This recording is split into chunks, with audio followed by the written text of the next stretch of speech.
کہ ہم لوگ دعاؤں سے بہت زیادہ غافل ہیں.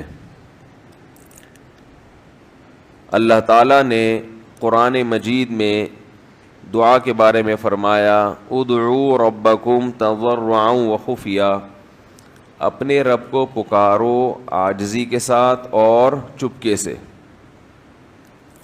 جیسے اللہ نے نماز کا حکم دیا، اللہ نے زکوٰۃ کا حکم دیا، بالکل اسی طرح سے اللہ نے مانگنے کا حکم بھی دیا ہے کہ ہم کس سے مانگیں؟ اللہ سے. اللہ سے مانگیں اور مانگیں، یعنی اللہ کے علاوہ کسی اور سے نہیں مانگیں، اور اللہ سے بھی باقاعدہ مانگیں، مانگنے کا عمل جاری رکھیں. آج جہاں باقی عبادتوں میں سستی ہو رہی ہے، دعاؤں میں بھی لوگ پیچھے چلے جا رہے ہیں. مانگتے ہی نہیں ہیں، اور مانگتے ہیں تو پتہ نہیں کس اسٹائل سے مانگتے ہیں، توجہ نہیں ہوتی. اجتماعی دعاؤں پر زیادہ زور ہے، انفرادی پر زور نہیں ہے. کہیں مجمع دعا مانگ رہا ہوتا تو ہاتھ اٹھا کے آمین آمین شروع کر دیں گے، بس ٹھیک ہے، وہ بھی جائز ہے. لیکن دعا میں جو اصل ہے وہ انفرادی ہے. دیکھیں، جب آپ کسی سے اپنی حاجت پوری کرنے کے لیے کچھ مانگنے کے لیے جاتے ہیں تو اکثر آپ کی کوشش ہوتی ہے کہ اس سے اکیلے میں ملوں. اکثر کوشش کیا ہوتی ہے؟ سب کے سامنے نہیں، بلکہ آپ اس کو لیں گے، بھائی تھوڑی دیر کے لیے ذرا مفتی صاحب آپ سے کام ہے. ایسا ہی ہوتا ہے نا، ذرا چھاؤں میں آ جائیں تھوڑی دیر کے لیے. لوگ کہتے ہیں نا، مفتی صاحب کہہ رہے ہیں بھائی یہیں پوچھ لو، کہہ رہے نہیں ذرا سائڈ پہ آ جائیں. تو سائڈ پہ جانے کے بعد پھر آپ کہتے ہیں یہ مسئلہ ہے، فلانا مسئلہ ہے، ڈمکانا مسئلہ ہے. تو سائڈ پہ لے جانے سے بعض دفعہ یہ بھی ہوتا ہے کہ سب کے سامنے آدمی اپنی بات نہیں لانا چاہ رہا ہوتا، اور بعض دفعہ یہ بھی ہوتا ہے کہ میں اپنی بات توجہ کے ساتھ سنا سکوں. تو دعا میں انسان، اللہ تو سب کی بات سنتا ہے، مجمع میں بھی اور تنہائی میں بھی، لیکن آپ دعا مانگنے میں جو آپ کی طبیعت لگے گی، توجہ سے مانگو گے، وہ تنہائی میں زیادہ شوق سے، زیادہ رغبت سے مانگ سکتے ہو. اجتماع میں ایسی رغبت اور ایسی شوق سے انسان دعا نہیں مانگ سکتا. تو انفرادی دعائیں ہی ختم ہوتی جا رہی ہیں. قرآن مجید میں اللہ تعالیٰ نے رمضان کی جو آیتیں ہیں ان آیتوں کے بعد ذکر کیا وَإِذَا سَأَلَكَ عِبَادِي عَنِّي فَإِنِّي قَرِيب، اے نبی ان سے کہہ دیجئے کہ جب یہ مجھ سے میرے بارے میں پوچھیں تو آپ ان کو بتا دیں کہ میں بہت قریب ہوں تمہارے. اجیب دعوت الداعی اذا دعان، جب کوئی پکارنے والا، دعا مانگنے والا مجھ سے دعا مانگے گا تو میں اس کی پکار کا جواب بولے بھائی، اس پکار کا جواب دوں گا. پکار کا جواب دینے کا مطلب کیا ہوتا ہے؟ قبول کروں گا اس کی دعا. جواب کا یہ مطلب نہیں کہ اچھا میں نے سن لیا چلو. ایک جواب تو یہ بھی ہوتا ہے نا، اچھا اب چپ ہو جا. ہم کسی کو پکار رہے ہوں، اگلا کہتے ہیں اچھا بھائی ٹھیک ہے پتہ چل گیا، اب چپ کر کے بیٹھ جاؤ آرام سے. تو اللہ تعالیٰ جب جواب دیتے ہیں تو کیا مطلب ہوتا ہے کہ اللہ تعالیٰ وہ دعا قبول کر رہے ہیں. ہم دعا کثرت سے مانگتے کیوں نہیں ہیں؟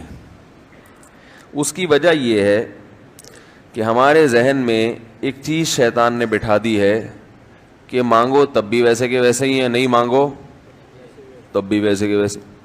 وہ فلاں آدمی تو نہیں مانگتا، وہ تو پھر بھی اس کی تنخواہ اچھی مل رہی ہے، اور میں تو کئی سالوں سے دعائیں مانگ رہا ہوں، اے اللہ میری تنخواہ ڈبل نہیں کر سکتا تو کم از کم 50% ہی بڑھا دے. تو میں تو وہیں کا وہیں ہوں، میری تنخواہ میں تو کوئی اضافہ ہو نہیں رہا. تو ہم تو دیکھتے ہیں کہ ادھر دعا مانگو کچھ بھی نہیں ہو، سوائے ثواب کے کچھ بھی نہیں ملتا. یہ وہ چیز ہے جو انسان کو دعاؤں سے روکتی ہے. حالانکہ ہم پیغمبروں کی زندگی دیکھتے ہیں تو بات بات پر دعائیں مانگتے تھے، بہت کثرت سے، بہت زیادہ. نوح علیہ السلام، اچھا اللہ نے ان کی دعاؤں کو قرآن میں ذکر بھی کیا ہے. مناجات مقبولہ ایک دعاؤں کی کتاب ہے. حضرت مولانا اشرف علی تھانوی رحمہ اللہ تعالیٰ نے قرآن اور حدیث کی دعاؤں کو ایک چھوٹی سی کتاب میں جمع کر کے ایک ہفتے پہ ڈیوائیڈ کر دیا ہے اس کو, کہ آپ روزانہ ان میں سے ایک حصہ پڑھیں گے تو پورا ہفتے میں وہ تقریباً تمام دعائیں کور ہو جائیں گی جو قرآن و سنت میں بیان کی گئی ہیں. وہ کتاب ضرور خریدیں, رکھیں اپنے پاس, مناجات مقبولہ کے نام سے. تو ہم دعا کیوں نہیں مانگتے؟ مسئلہ ہمارے ساتھ یہ ہے کہ ہم کہتے ہیں کہ جو مانگتا ہے وہ بھی وہینچ کا وہینچ, اور جو نہیں مانگتا ہے وہ بھی کوئی سرخاب کے پر تو لگ نہیں جاتے کوئی مانگ رہا ہو تو. یہ وہ مسئلہ ہے جس کی وجہ سے لوگ دعائیں مانگنے میں بخل سے کام لیتے ہیں, جبکہ پیغمبر کثرت سے دعائیں مانگا کرتے تھے, بہت زیادہ. جو پچھلی آسمانی کتابیں ہیں ان میں لکھا ہوا ہے کہ یعقوب علیہ الصلاۃ والسلام اتنی کثرت سے دعائیں مانگا کرتے تھے کہ سجدے میں جا کے کہ ان کے یہ جو گھٹنے ہیں اور سر میں سخت نشان بن چکے تھے, وہ جگہ زمین پہ لگ لگ کے سخت ہو جاتی ہے نا. تو اتنی کثرت سے دعائیں, اتنی کثرت سے دعائیں. ہم نے جن بزرگوں کے ساتھ ٹوٹا پھوٹا وقت گزارا ان کو دیکھا کہ وہ دعا بہت لمبی لمبی دعائیں مانگا کرتے تھے, بہت لمبی. ہمارے شیخ کے سامنے جب کوئی آیا کرتا تھا دعا کے لیے کہتا تو ہاتھ اٹھائے بغیر ویسے ہی اس کو ایک دعا کا جملہ کہہ دیا کرتے تھے. تو کسی نے کہا کہ آپ ہاتھ اٹھا کے اس کے لیے دعا کیوں نہیں مانگتے؟ تو فرماتے تھے کہ جب میں ایک دفعہ ہاتھ اٹھا لیتا ہوں تو پھر اتنی آرام سے نیچے گراتا نہیں, کیونکہ پھر اللہ کے دربار میں اب ہاتھ اٹھا لیے تو پھر تو ایسا ان کا دل لگتا تھا, مانگتے چلے جاتے تھے, مانگتے چلے جاتے تھے. تو بات یہ ہے کہ جب یہ یقین پیدا ہو جائے کہ جس خالق نے ہمیں پیدا کیا ہے اور جس نے ہمیں مانگنے کا حکم دیا ہے اس کے سامنے جب ہاتھ اٹھا کے گڑ گڑائیں گے تو وہ تھوڑا نہیں دے, وہ دعا لازمی قبول کرے گا, اور وہ لازمی ہماری مانگی ہوئی چیزیں ہمیں عطا کرے گا. یہ جذبہ اور یہ نیت جب انسان میں پیدا ہو جائے تو پھر اس کا دعاؤں میں دل لگتا ہے. کیسے نہیں لگے گا؟ آپ سوچیں کہ آپ کو کوئی بتا دے کہ یہ جو سیٹھ صاحب ہیں بہت بڑے, آپ جا کے ان سے مانگو, یہ ٹائم نکال کے بیٹھے ہوئے ہیں, جتنا مانگو گے جو مانگو گے یہ دیں گے. تو اب آپ بتاؤ, آپ یہ کہو گے کہ میرے پاس مانگنے کا ٹائم نہیں ہے, ایسے موقع پہ آپ یہ کہو گے؟ آپ جائیں گے اور بسم اللہ کر کے شروع ہو جائیں گے. آپ بولیں گے سر یہ مجھے 10 فائلیں چاہیے بحریہ ٹاؤن کی. آپ سوچو گے 10 نہیں ملی تو 9 تو مل جائیں گی. سر مجھے یہ بھی چاہیے, مجھے یہ بھی چاہیے, مجھے یہ بھی چاہیے, اور آپ کو یقین ہو کہ یہ دے رہا ہے, تو آپ کبھی بھی کنجوسی سے کام نہیں لو. پھر آپ یہ نہیں کرو گے کہ آپ مانگتے ہوئے جو ہے نا اس سے آپ جب مانگ رہے ہو تو آپ کی کبھی ادھر دیکھ رہے ہو, کبھی ادھر دیکھ رہے ہو, کبھی ناک میں انگلی گھما رہے ہو, کبھی سر میں کھجا رہے ہو.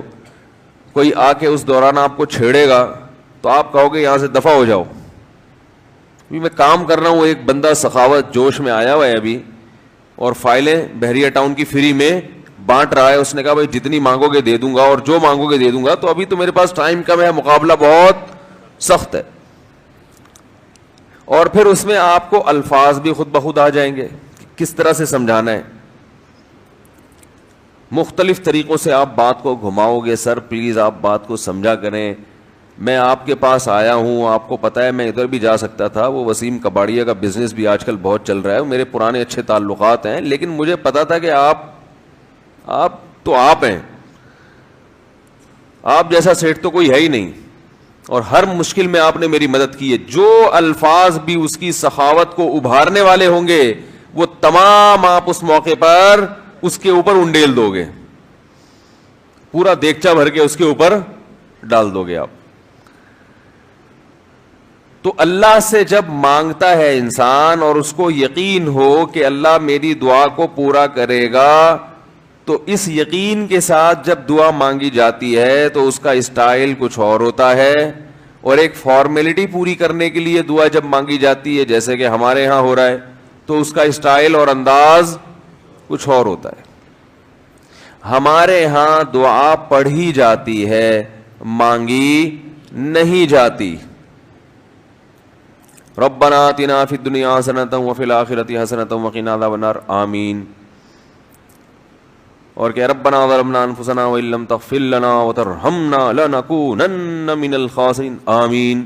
یہ دعا مانگی جا رہی ہے یا پڑھی جا رہی ہے؟ یہ تو پڑھی جا رہی ہے, اور آمین بھی پڑھا جا رہا ہے اس پہ. تو اللہ نے ہمیں یہ نہیں کہا کہ اقرأوا الدعاء عند ربکم, اپنے رب کے سامنے دعائیں پڑھا کرو. اللہ نے کہا ادعو, مانگو, پکارو, مانگو اس سے. بھیکاری جیسے بھیک مانگتا ہے نا, لوگ کہتے ہیں مانگنے کا کیا طریقہ ہے؟ بھائی جو بھیکاریوں سے پوچھو بھیک مانگنے کا کیا طریقہ ہے. بھیکاری اکثر ان پڑھ ہوتے ہیں, جو پڑھے لکھے بھیکاری ہوتے ہیں پھر وہ IMF سے مانگتے ہیں, وہ چھوٹی موٹی چیزیں نہیں مانگتے. بھیکاری اکثر کیا ہوتے ہیں؟ ان پڑھ, جن سے ہمارا صبح شام واسطہ پڑتا ہے. تو یہ کسی سے بھیک مانگنے کا طریقہ سیکھ کے آتے ہیں؟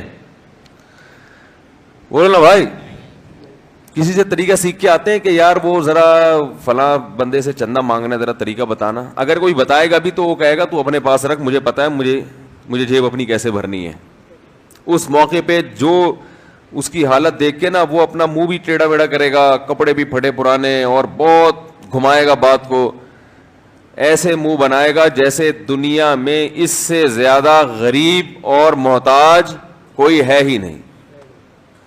سحری پانی سے کی ہے میں نے, گھر میں بچے بھوک سے بلک رہے ہیں, ایسی کہانیاں سنائے گا, ایسی کہانیاں سنائے گا.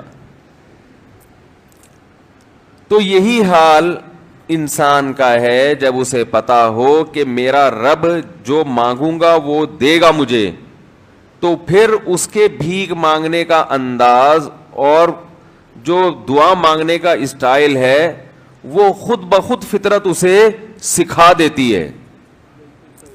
خود بخود اس کے اندر الفاظ آنا شروع ہو جاتے ہیں کہ ایسے مانگنا چاہیے.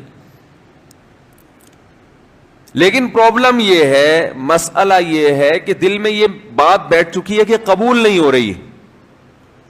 عجیب حدیث ہے, رسول اللہ صلی اللہ علیہ وسلم نے ارشاد فرمایا کہ اللہ بندے کی دعا قبول کرتے رہتے ہیں, وہ مانگتا رہتا ہے قبول ہوتی رہتی ہے, وہ مانگتا رہتا ہے قبول ہوتی رہتی ہے, یہاں تک کہ ایک وقت ایسا آتا ہے کہ بندہ یہ کہتا ہے کہ میں مانگ رہا ہوں قبول تو ہو نہیں رہی. تو جب یہ کہتا ہے تو اس وقت قبول کرنا بند کر دیتے ہیں اللہ تعالیٰ. اللہ کہتے ہیں کہ اگر تو یہ سمجھ رہا ہے کہ قبول نہیں ہو رہی تو اب نہیں ہوگی. اب عجیب بات ہے یا نہیں ہے یہ حدیث؟ بھائی وہ بندہ کئی سال سے دعائیں مانگ رہا تھا اور پھر آخر میں آ کے کہتا ہے کہ قبول تو ہو نہیں رہی, تو ظاہر ہے کچھ نہیں ہو رہی ہوگی تبھی تو کہہ رہا ہے نا. اس کو ایسا لگ رہا ہوگا کہ قبول نہیں ہو رہی. بھائی اس کو یہ لگ رہا ہوگا کہ نہیں, جو چیزیں مانگ رہا ہوں وہ تو مل نہیں رہی, تو تبھی تو وہ کہتا ہے کہ قبول نہیں ہو رہی. تو سوال پیدا ہوتا ہے پھر اللہ قبول کرنا بند کیوں کر دیتے ہیں؟ اللہ تعالیٰ جب دعائیں قبول کرتے ہیں تو اس کا انداز وہ نہیں ہوتا جیسے ایک عام انسان جب کسی کو بھیک دیتا ہے. ایک عام فقیر جب آپ کے پاس آئے گا, آپ سے بھیک مانگے گا, 100 روپے دے دو, 20 روپے دے دو, آپ اٹھا کے 100 نہیں تو 10-20 تو پکڑا دیتے ہیں اس کو, تو وہ یہ سمجھتا ہے کہ میری دعا کیا ہو گئی؟ قبول. لیکن اللہ تعالیٰ اس طرح دعا نہیں قبول کرتے. اگر اللہ اس طرح سے دعائیں قبول کرنا شروع کر دیں تو پھر یہ معاملہ غیب کا نہیں رہے گا. ادھر آپ نے دعا مانگی, اے اللہ میرے کاروبار کو بڑھا دے, لیلۃ القدر میں رو کے دعا مانگی, اور صبح صادق کے وقت آپ کا فون آیا کہ آپ کا کنٹینر کسٹم والوں کے شر سے محفوظ ہو گیا ہے, سمجھ میں پاس ہو گیا وہ, اور آپ کی چیز ڈبل قیمت پہ بک گئی ہے. پھر آپ نے دعا مانگی, اے اللہ تیری رحمت اس وقت جوش میں آئی ہوئی ہے, تو ایسا کر میرا بچہ بھی پاس ہو جائے, اس کے نمبر اچھے آ جائیں. ادھر فون آیا کہ آپ کا بچہ پہلی پوزیشن سے کامیاب ہو گیا. پھر آپ نے کہا آج اللہ کی رحمت بہت جوش میں آئی ہوئی ہے, اے اللہ میری بیوی بھی ٹھیک ہو جائے. تو بیگم صاحبہ کا فوراً فون آ گیا کہ میں ٹھیک ہو گئی ہوں. ہے بھائی, میں ٹھیک ہو گئی.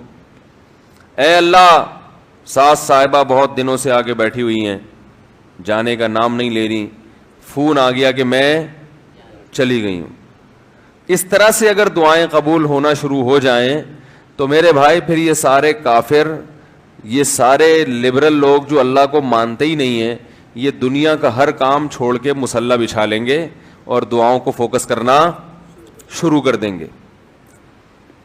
دعا قبول ہوتی ہے مگر اس شخص کی جو اللہ پر غیب پر ایمان رکھتا ہے, جسے دعا قبول ہوتی ہوئی نظر نہیں آتی مگر وہ یقین کرتا ہے کہ دعا قبول ہو رہی ہے. صرف اس شخص کی دعا قبول ہوتی ہے, اس کے علاوہ کسی کی قبول نہیں ہوتی. بہت مشکل ہے بھائی سمجھانا. دعا سب کی قبول ہوتی ہے کا مطلب پتہ ہے؟ سب کی مطلب ان سب کی کہ جو یہ یقین رکھتے ہیں کہ قبول ہوتی بھی نظر نہیں آ رہی پھر بھی قبول ہو رہی ہے, ان لوگوں کی قبول ہوتی ہے دعا. حدیث سے پتہ چلتا ہے. اور اصل میں دعا مانگتے ہی یہی لوگ ہیں. اب آپ کہیں گے بھائی نظر تو آ نہیں رہی, جب میں جو چیز مانگ رہا ہوں وہ مل نہیں رہی, تو کیا ایسے قبول کا کرنا کیا ہے بھائی؟ یہ تو صرف مشورے مل رہے ہیں ہمیں کہ پھر بھی مانگتے رہو.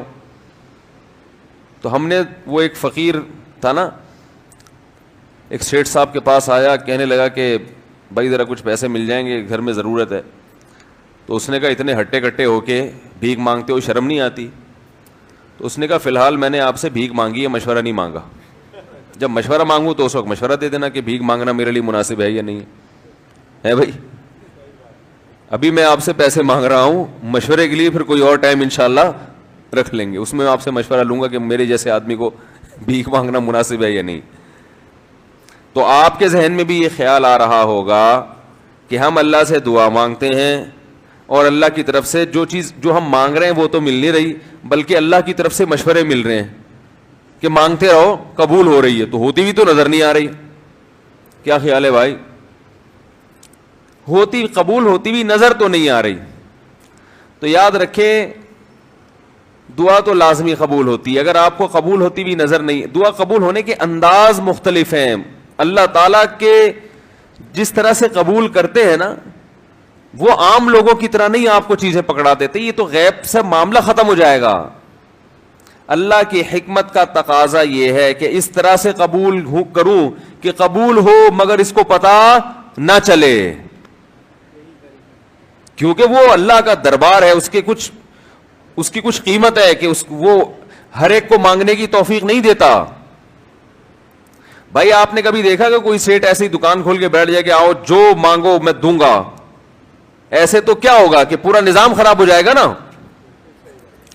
پھر آپ 10 فائلیں تھوڑی مانگیں گے, پھر تو آپ کہیں گے پورا بحری اٹاؤن میرے حوالے کر دو, پھر تو آپ یہ کریں گے نا. یہ تو میں نے ایک مثال دی تھی. عملاً ایسا نہیں ہوتا. عملاً وہی آ کے بیٹھے گا اور وہی آپ کو پیشکش کرے گا کہ اس کے کچھ اصول اور ضابطے ہوں گے, ان قواعد پہ آپ پورے اترتے ہوگے تو آپ کو وہ گھسنے دے گا. اللہ کے بھی کچھ اصول اور ضابطے ہیں, ساری دعائیں قبول کرے گا, جو مانگو گے صرف اتنا نہیں بلکہ بڑھا کے دے گا. لیکن اصول یہ ہے کہ اللہ کہتے ہیں کہ جب میں دوں گا تو نظر نہیں آئے گا مگر یقین رکھنا ہے کہ کیا کر رہا ہوں, میں دے رہا ہوں.